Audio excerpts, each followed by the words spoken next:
Hello guys, for today's video, ito lang yung nakuha natin mga kuhol o yung mga suso na nakukuha sa palayan. So ito po ay papakain po natin sa mga alaga po nating isda dahil ito po ay malakas makataba. So ito pang salit po ito sa mga feeds na pinapakain ko kasi mas malakas makataba po pagka pinapakain natin ng minsana ng mga suso. So tatanggalin po natin yung mga shell nito, dudurugin natin at yung laman hihiwain po natin ng maliliit. Siya pong papakain po natin sa mga alaga nating isda o hito, tilapia. Kinakain po nila to guys, kaya malakas makataba. So guys, samahan nyo ako manguha ng mga kuhol at suso para marami po tayo. Tara guys, thank you sa inyo, samahan nyo ako. Guys, for today's video, mangunguha tayo ng mga kuhol o yung mga susong nakukuha sa pinitak para mapakain natin sa mga alaga kong isda. At the same time, para makatipid na rin tayo. So nandito na tayo sa gitnang bukid para manguha tayo ng mga suso o yung kuhol na tinatawag. At samahan nyo ako guys para makakuha tayo ng marami. Tara! So ayan guys, ito yung mga suso. Ayan guys yung mga suso. So kukuhanin na natin yan at papakain natin sa mga alaga kong isda. Ayan sila guys. Oh. Ayan. Nanguha tayo ng mga suso. Ayan sila guys. So ito guys yung mga suso. Kukuha tayo ng suso. Papakain natin yan guys sa mga alaga kong mga isda. Ayan yung mga nakuha nating suso. So kinukuha natin yan at mamaya lang dudurugin natin yung mga shell nya para at least makain ng mga alaga nating isda. So ito guys yung mga suso, yung mga kuhol na nakukuha sa palayan para mapakain natin sa mga alaga kong isda. Ayan siya guys oh.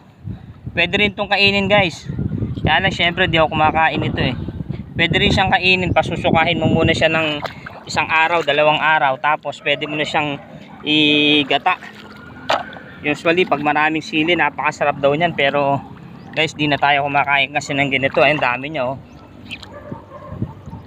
Sobrang dami nito guys.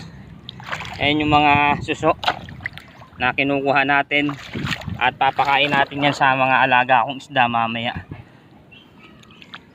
At kailangan tanggalin natin guys yung mga yung shell nya kasi matigas yan. Yung laman nya, yun yung chachap-chapin natin ng pira-piraso para mapakain natin sa mga alaga kong isda. So ayan guys oh. Ayan yung mga suso na nakuha natin. Medyo konti pa to, kailangan pa natin dagdagan para makakuha pa tayo. So ayan. So guys, ito yung bukid na kinuhanan natin, napakalawak nito. Dito rin ako kumakain ng pagkain ng isda, yung dap nya na tinatawag. At ito guys, sobrang dami talagang makukuha ditong suso na kuhol. Ito yung mga kuhol na kinakain. Pero di natin kakainin to guys kasi di tayo kumakain ito dahil maraming mga bulati to. Pasusukahin to, yung iba kinakain to, pinasusuka muna nila tapos saka nila igagata sa niyog. So tayo papakain natin sa mga alaga kong isda. So ayan guys, medyo madami na rin tayong nakukuha. At syempre ayan yung mga nakuha natin, ayan dami nila. Konti pa guys, konti pa kumakain ng ganito. Pero tayo guys, papakain lang natin to sa mga alaga nating isda kasi masyado na silang namimiss nila yung ganitong pagkain, kaya dudurugin natin yung shell niyan at yan ang papakain natin sa kanila sa mga alaga nating isda.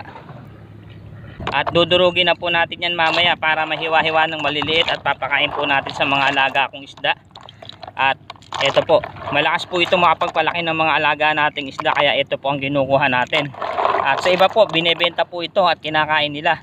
Dahil masarap po ito pagka pinasuka mo muna siya ng ilang araw, ay pwede mo na siyang igata. Tapos maraming sili. Pero po tayo papakain lang po natin sa mga alaga natin itong isda para mabilis po silang lumaki. So yun lang guys for today's video. Sana may natutunan ka. Huwag mong kalimutang i-share yung video na to para updated ka sa mga video ng i-upload ko.